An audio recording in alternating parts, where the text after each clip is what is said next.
ఈరోజు రుణమాఫీ విషయంలో మీరు చూస్తే ఎన్ని ఇబ్బందులు ఉన్నాయంటే 31 రకాల సమస్యలు ఉన్నాయండి. ఇవి రుణమాఫీ జరగకపోవడానికి కారణాలు ఏంటి అంటే 31 ప్రాబ్లమ్స్ ఉన్నాయి. ఇందులో అన్ని డీటెయిల్స్ కూడా ఉన్నాయి నా దగ్గర. మేము కింద నేను ఒక శాసనసభ్యుడిగా రివ్యూ చేశాను. అసలు ఏం జరుగుతూ ఉంది అంటే అగ్రికల్చర్ డిపార్ట్మెంట్ వాళ్ళు ఇచ్చిన పేపర్ ఇది. సార్ 31 రకాల సమస్యల వల్ల రుణమాఫీ క్షేత్రస్థాయిలో జరగడం లేదు అన్నారు. అందులో ప్రధానంగా మీరు ఇంకొక గమ్మత్ జిమ్మికి ఏం చేసిండ్రు, ఫేజ్ 1 ఫేజ్ 2.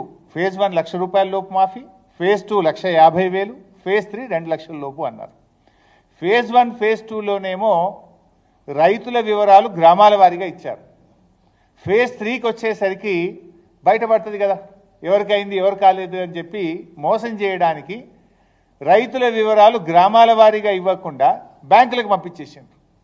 ఊర్లకు పోతే ఏమవుతుంది, వివరాలు లేవండి బ్యాంకుకు పోమంటున్నాడు వ్యవసాయ శాఖ అధికారి. వ్యవసాయ శాఖ అధికారుల దగ్గర లిస్ట్ వేయలే వీళ్ళు, ఎందుకంటే వీళ్ళ డొల్లతనం బయటపడుతుంది, ఎవరికి రుణమాఫీ జరగలేదో బయటపడుతుందని. ఫేజ్ 1 ఫేజ్ 2లోనేమో రైతుల వివరాలు గ్రామాల వారీగా ఇచ్చి ఫేజ్ 3కి వచ్చేసరికి బ్యాంకులకు పంపిరు తప్ప ఏఈఓల దగ్గర వివరాలు లేవు. ఇలా రైతు రుణమాఫీ ఎగ్గొట్టడానికి ఈ ప్రభుత్వం 31 సాకులు చూపించింది. 31 సాకుల్లో ఒకటి రేషన్ కార్డుది మీకు సాక్ష్యాధారాలతో సహా చూపించాను. రెండవ కారణం ఫ్యామిలీ. ఇలా ఇది చాలా ఆశ్చర్యకరం, నిజంగా మీరు కూడా వింటే నవ్వుతారు. మా నియోజకవర్గంలో నల్ల మనెమ్మ, వారి భర్త గారు 2010లో చనిపోయారు. నల్ల మనెమ్మ గారు నారాయణరావుపేట గ్రామం. ఈ అమ్మగారికి 1,30,000 అప్పు ఉంది బ్యాంకులో, యూబీఐ బ్యాంకులో 1,30,000 అప్పు ఉంది. అయితే రుణమాఫీ కాలేదు. మీకు వ్యవసాయ శాఖ అధికారుల దగ్గరికి పోయింది, నాకు రుణమాఫీ కాలేదు అంటే, మీ భర్త చనిపోయింది కదా, మీ భర్త ఆధార్ కార్డు తీసుకురాపో అన్నారట. వీళ్ళ భర్త చనిపోయిందేమో 2010లో, ఆధార్ కార్డులు ఎప్పుడు ఇష్యూ అయినాయి, 2011 తర్వాత ఆధార్ కార్డులు ఇష్యూ అయినాయి. నా భర్త చనిపోయినాడు, ఈ ఆధార్ కార్డు పద్ధతే లేదు, నేనేడికెళ్ళి ఆధార్ కార్డు తేవాలంటే, ఆధార్ కార్డు లేకపోతే నీకు రుణమాఫీ కాదుపో అంటుండ్రు. ఇప్పుడు ఆమె ఏం కావాలి, యాడికెళ్ళి తేవాలి ఆధార్ కార్డు? భర్త చనిపోయింది 2010లో, 15 ఏళ్ల కింద భర్త చనిపోతే ఇప్పుడు ఆధార్ కార్డు లేదు, నీ భర్తకు ఆధార్ కార్డు లేదు కనుక నీకు రుణమాఫీ కాదుపో అంటున్నట. ఇగో ఇది ప్రభుత్వ తీరు. ఇంకో విషయం,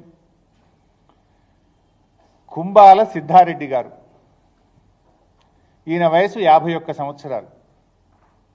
కారణం ఏదైనా పాపమైన పెళ్లి చేసుకోలే, ఒంటరిగానే జీవిస్తున్నాడు కుంబాల సిద్ధారెడ్డి గారు. ఈయనకు 1,99,000 రూపాయలు అప్పు ఉంది. అయితే ఇప్పుడు వ్యవసాయ శాఖ ఈయనకు రుణమాఫీ కాలే. మొన్న నాకు రుణమాఫీ కాలేదు, 1,99,000 ఉంది, 2 లక్షల దాకా అయిపోయింది అన్నారు కదా అని నా వ్యవసాయ శాఖ అధికారుల దగ్గరికి పోయిండ్రు. అరే నీ భార్య పేరు కావాలన్నా, నీ భార్య ఆధార్ కార్డు తెపో అంటుడట. అరే నేను పెళ్ళే చేసుకోలే, యాడికెళ్ళి తేవాలని ఈయన అన్నాడట. భార్య లేకపోతే నీకు రుణమాఫీ కాదుపోంటుడట. అంటే ఫ్యామిలీని కలపాలి కదా మేము, నీ భార్య ఆధార్ కార్డు లేకపోతే నీకు ఏం పోటీ. ఇప్పుడు 51 ఏళ్ళకి నాకు ఎవడు పిల్లని ఇవ్వాలి, నేను ఎట్లా పెళ్లి చేసుకోవాలి, నేను ఆధార్ కార్డు యాడికెళ్ళి తెత్తున్నా, రుణమాఫీ ఎట్లా కావాలని చెప్పి పాప మా కుంబాల సిద్ధారెడ్డి నా దగ్గరికి వచ్చి ఏడ్చుకుంటూ చెప్పుకున్నాడు. ఇప్పుడు ఆయనకి పెళ్లి చేస్తుమా, ఏం చేస్తు మరిగా? ఇప్పుడు పెళ్లి చేసుకోకపోవడం కూడా ఒక కారణమా రైతు రుణమాఫీ కాకపోవడానికి?